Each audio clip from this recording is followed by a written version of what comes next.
Hello, and welcome to Healthy California podcast. My name is Linda Brown, and I am the host of Healthy California, where my goal is to help educate you on your daily choices so we all can become healthy.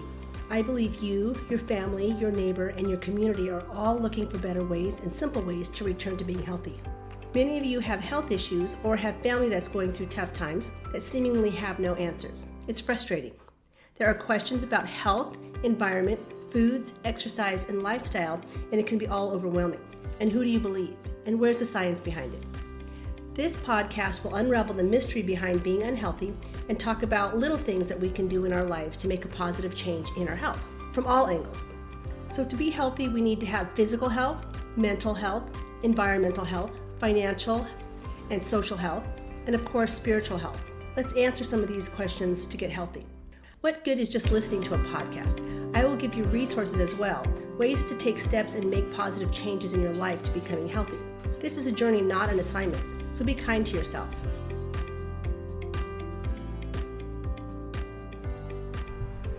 Hello everyone, this is Linda Brown, your physical therapist, functional nutritionist, coach, educator, and your host of Healthy California. Welcome back. Today we are diving into a topic that affects nearly 1 in 10 people worldwide, and that is irritable bowel syndrome, or IBS.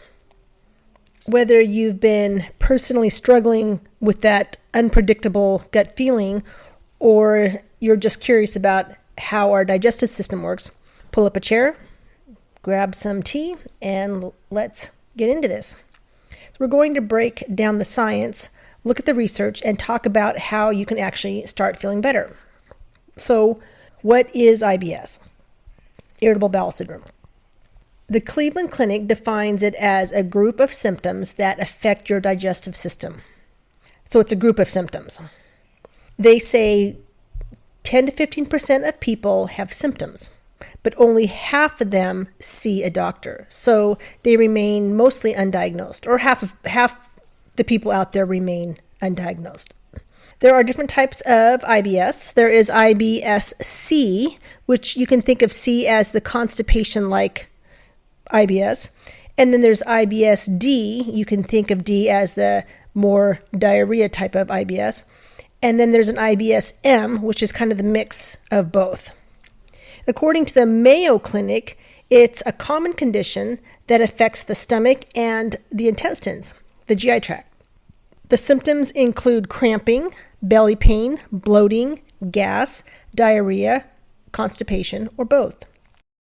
And the reason why I'm talking about this is because it does affect so many people, and it affects people's lives. And you see medications all over TV about IBS, so that's why we're talking about it. It's more common than people want to talk about.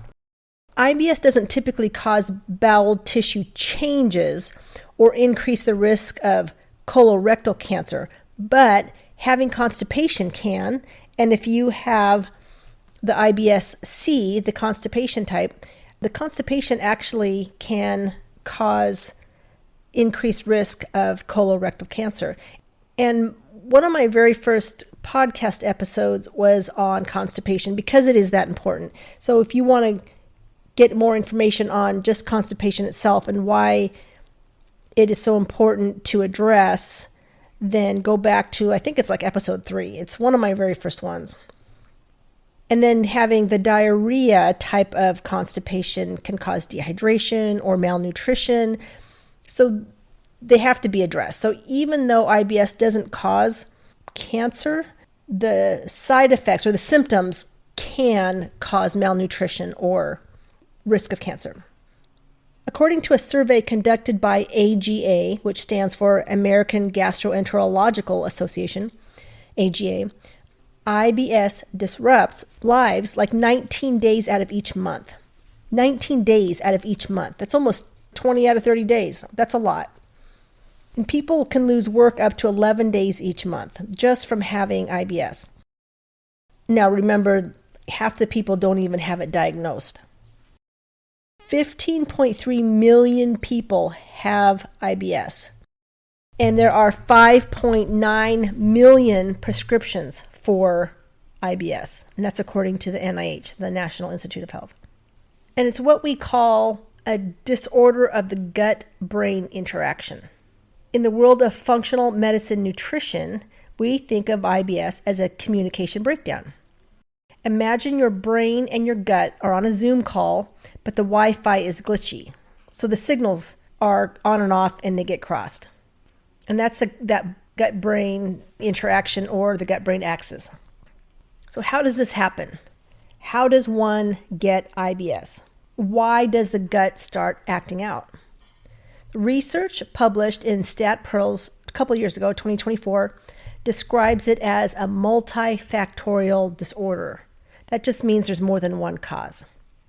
It's a mix of how your gut moves, so that's called motility, gut motility, how sensitive your nerves are.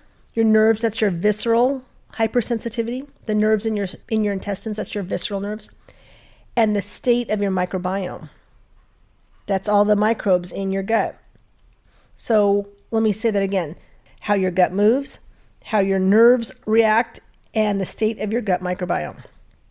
And then there are a few other glitches as well. And that could be your gut-brain axis, which is your gut has its own nervous system, the enteric nervous system. When the communication between your brain and your gut is off, normal digestion can feel like intense pain. So if contractions are stronger and lasting longer, contractions are in your gut, we need muscle contractions to kind of move the food along. If those contractions are stronger and last longer than usual, they can cause gas, bloating, and diarrhea. But weak contractions can slow food passage and lead to hard, dry stool. So we need those contractions to be rhythmic and a normal strength. The Mayo Clinic also highlights how stress, especially early in life, tends to have more symptoms of IBS. The hypothalamic pituitary adrenal axis, it's a long word, but I'm just going to call it the HPA axis. It's the hypothalamic pituitary adrenal pretty much just means how your hypothalamus in your brain sends signals to your pituitary gland, which then sends signals to your adrenals. And when you think of adrenals, think of your adrenaline. Adrenaline is made by your adrenals. So if you think about it, it's the brain talking to your adrenals, which is going to produce adrenaline if signaled to. And so what does that have to do with stress, right? It has everything to do with stress. If you think about the adrenals and stress, it is our fight and flight response. And when you think about fight and flight, we're running from that tiger, right? That's what stress is. Out in the wilderness, we need fight and flight to protect ourselves. So we either run or we fight from the things that put us in danger. And in our modern world, we're not running from a tiger, but we are always in a stressed state because we're dealing with traffic. We have schedules that are too filled with things to do. We're always behind. And that's our fight and flight response. And if you think about what happens when we're trying to run from a tiger, we aren't thinking about digesting anything.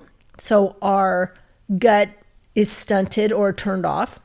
We're not thinking about reproducing. So our reproductive system is stunted or turned off. And then our sleep.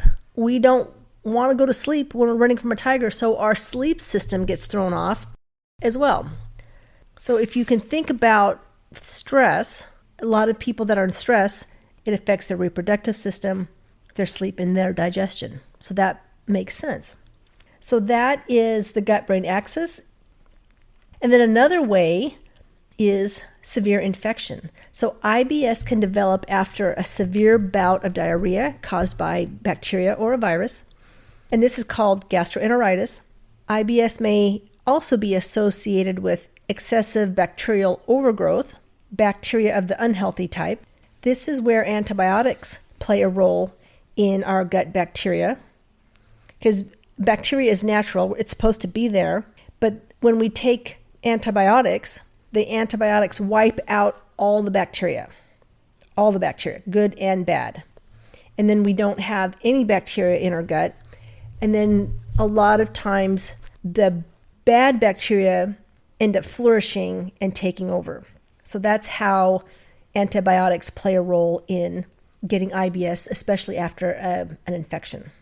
And this is called dysbiosis, gut dysbiosis. It's an imbalance between the good versus the bad bacteria. And the human gut is home to trillions of microbes.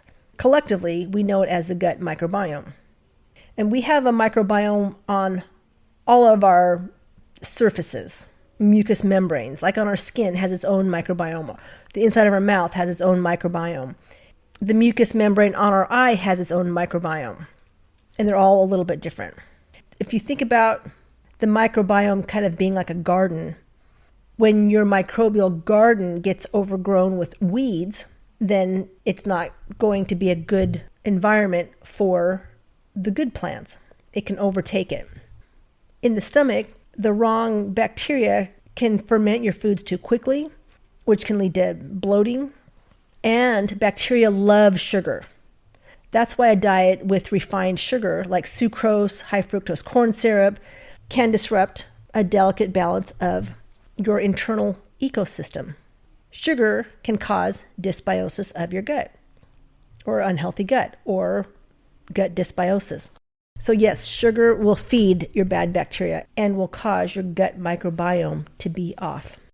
And then what are some triggers then? So let's go over this real quick. How do we get IBS? How does all this start?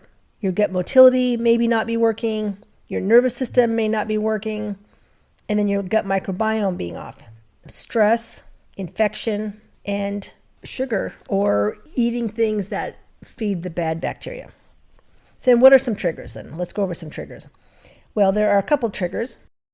Food and stress are the main ones. So food, again, if you have food intolerance, times like that, an elimination diet might be the first, or you can go get food allergy test.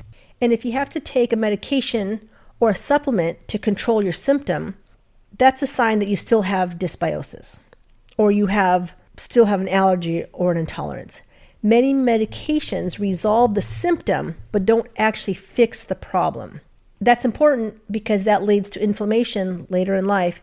Even though you may not feel the symptom, the fact that you're still eating something that your body doesn't like is putting you in a chronic state of inflammation, even at a low grade. And that, over time, can cause a lot of damage. So medications might resolve the symptom, but doesn't fix the problem. And supplements may take a while, but they're intended to heal the problem. So you can't just take them for a week or two and think that it's going to resolve. And sometimes supplements don't work, or sometimes it's the wrong supplement, or whatever the case may be. But I always think that food is the best way. Our body knows what to do with food. So if you're trying to heal something, I would always try changing the diet first. And of course, the other trigger is stress. And I talked about stress already. IBS worsens with stress. That's kind of a known fact. And again, we talk about the fight and flight response, right? So when we are in a fight and flight response, digestion, sleep, and reproduction are blunted or turned off. I mentioned earlier that stress, even earlier in life, could still be affecting you. People that have trauma early in life have a higher rate of IBS. And even though you might be, I don't know, let's just say you're 40 years old, but your trauma was when you were, 10 years old. That trauma, if unresolved, it still could be following you. And you might not even realize it. You might be thinking, well, I'm fine right now. What does that have to do with it? It's these little tiny triggers that we don't realize are still affecting us. And those triggers are putting us into a fight and flight response. So that needs to be addressed. So stress, yes, even from trauma that happened when you were younger can still be affecting you right now. All right, so what are the risk factors? The risk factors for IBS. Well, being under 50 years old. Yes, if you're younger, you have a higher incidence of IBS. I'm not sure why. I don't know if it's because of more stress or because of a different type of diet or different environmental exposures. I'm not really sure. But if you're under 50, you have a higher likeliness of having IBS. Females are more common to have IBS than men. Family history. Anytime you have a chronic disease, Genes are always going to be a part of that, but doesn't have to control you. So genes don't have to control you. As long as you know that it might be in your family history, you can still do something about it. You can change your lifestyle to decide whether that gene is going to be expressed or not. Another risk factor is anxiety, depression, or other mental health issues. Again, because history of abuse, especially trauma, is a risk factor. So when do you see your doctor? If you have IBS and you're not sure you have IBS, when is a good time to see your doctor? Well, a persistent change in bowel habits. Remember, constipation is not normal, so don't normalize it. You should be having a bowel movement at least one time a day. The average bowel movement in the US, the average person has a bowel movement 0.8 times a day. That's not even a whole one time a day. That's a problem. I hear people say, well, I've had constipation my whole life. That's not a good thing. Just because it's normal for you doesn't mean it's normal. So don't normalize it. Constipation is not normal. So when else would you see a doctor? If you've lost weight, if you have night diarrhea, rectal bleeding, iron deficient anemia. Iron deficient anemia is important because if you can't figure out why you're anemic, many times there may be a cancer in your body that is eating up all that iron. Because iron kind of fuels the body. We need iron to carry oxygen around our body. And if we're deficient, it could be a cancer. So make sure you get that checked. Unexplained vomiting is a good reason to see your doctor. Belly pain, especially belly pain that isn't relieved by passing gas or stool. Those are good reasons to see your doctor. Okay, so then how do we prevent IBS? Or can you even prevent IBS? What if you have a genetic family history? Is it just inevitable that you're going to have a life of having 19 days a month making your social life miserable? No, that's not true. So what can you do? While some of this is genetic or post-infection, like a bad bout of food poisoning, you can definitely manage. So what can we do? Stress management, sleep hygiene, exercise, and food. So stress management, we talked about it already. Since the gut and brain are best friends, if the brain is stressed, so will the gut be. Research from Frontiers in Psychology suggests that mindfulness and even gut-directed hypnotherapy can be as effective as diet for some people. But you can also do cognitive behavioral therapy, massages, yoga, walk in the woods. All that is good as well.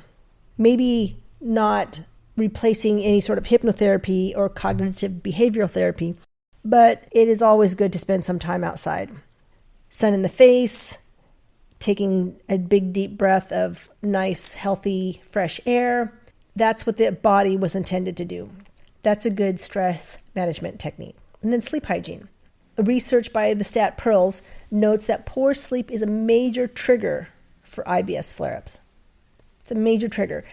Poor sleep is a major trigger for many chronic diseases, many things. So it's always going to be part of my podcast. Stress management, sleep hygiene, exercise, and food is always going to be there. So make sure you get a good night's sleep. Not just 8 hours, but quality sleep. Your body uses that time to replenish and repair and heal.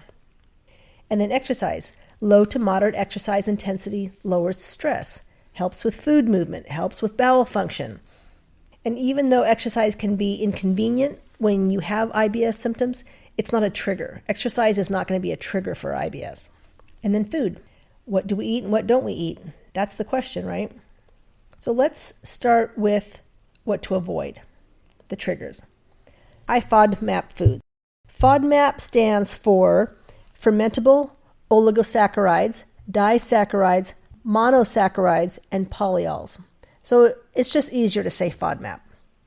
So a saccharide is a sugar. So oligosaccharide, disaccharide, monosaccharide, those are all sugars.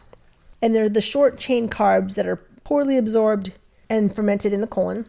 So think like onions, garlic, wheat, and certain fruits like apples. Those are high FODMAP foods.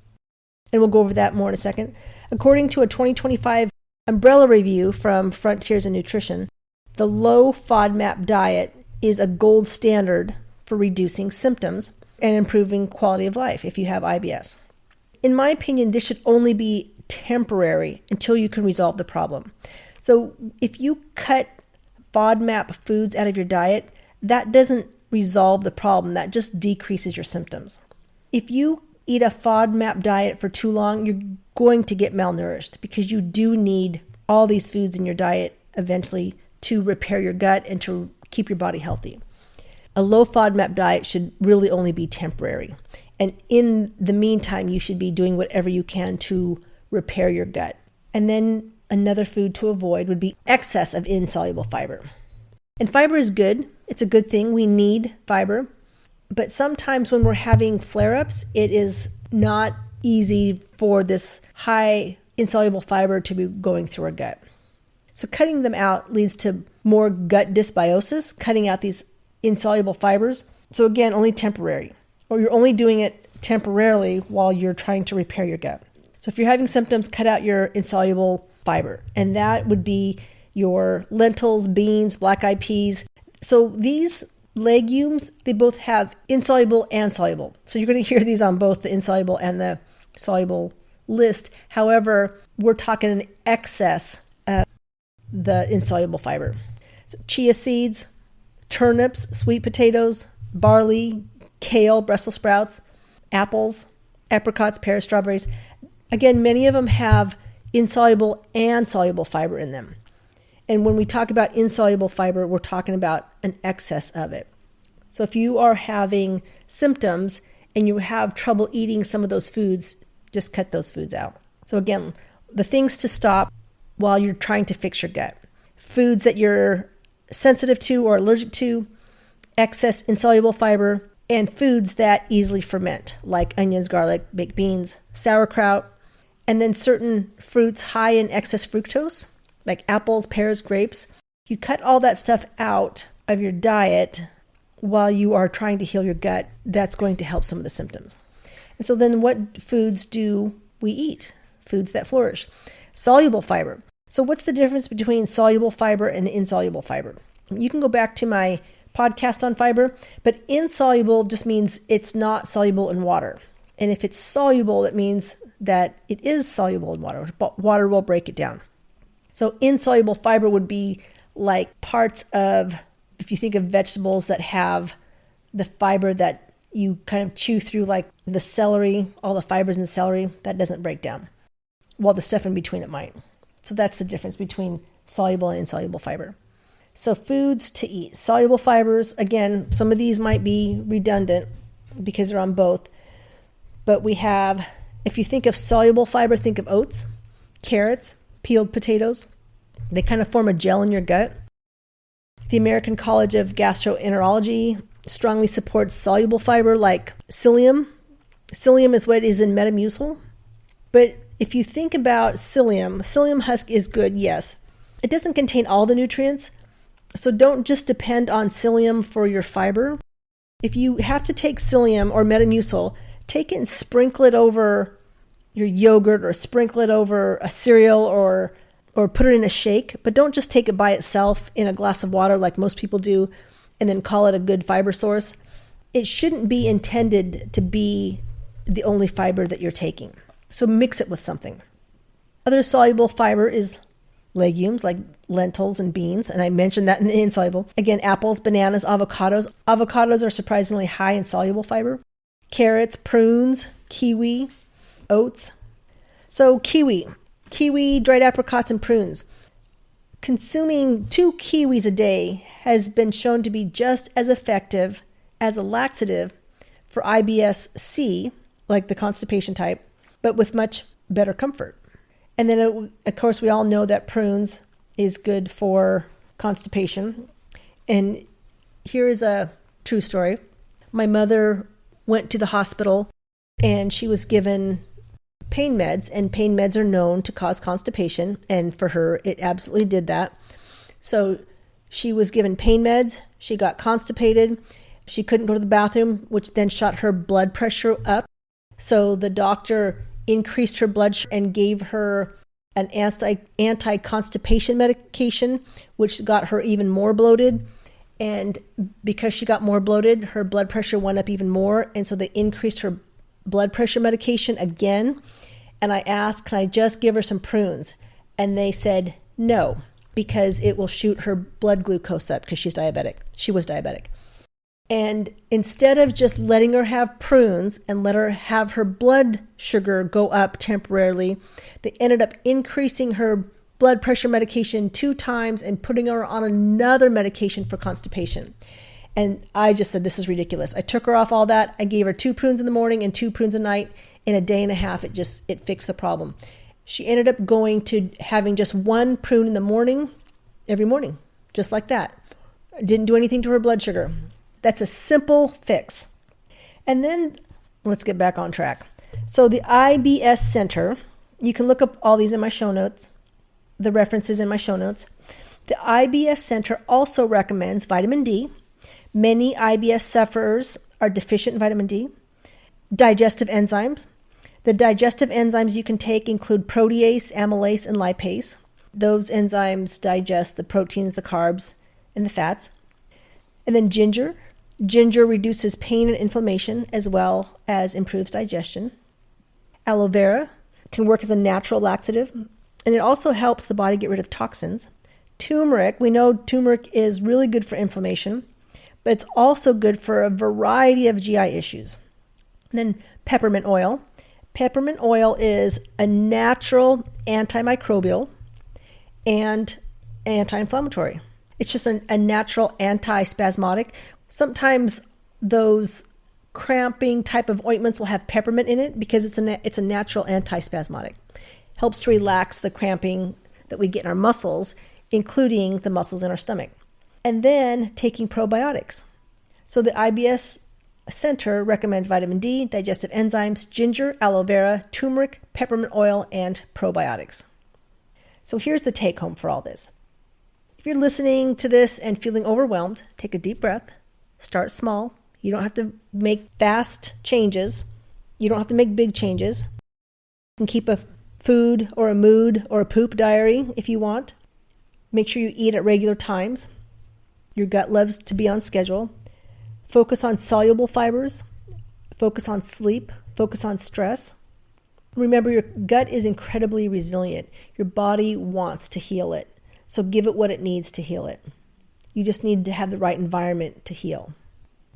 So I'm going to end with this last thought, and it comes from a biblical verse in Matthew 5:16, and it says, "In the same way, let your light shine before others, so that they may see your good works and give glory to your Father who is in heaven." And I like this because you can live your life with your light shining.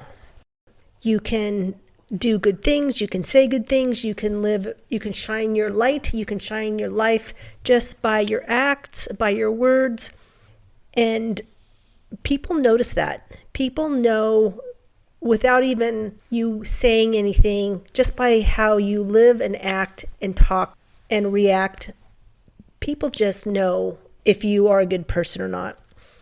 That glorifies God. Whether you believe in God or not, it still makes people look at you differently. So I just want to leave you with that. And I want you to remember to stay healthy, California. Thank you for joining me today. I hope you learned something new. Health care and treatment should focus on being proactive and preventative, emphasizing the importance of addressing the root cause of a disease or illness. While the U.S. has an excellent trauma medicine system, helping patients when problems arise, our goals should be to prevent disease before they happen. That's why this podcast is so important to me. If you're needing further guidance or have questions on a particular matter, you can find my contact information in the show notes, where you can set up a 15-minute consultation. I also recommend you adding a functional nutritionist, a functional medicine practitioner, and a physical therapist to your healthcare team.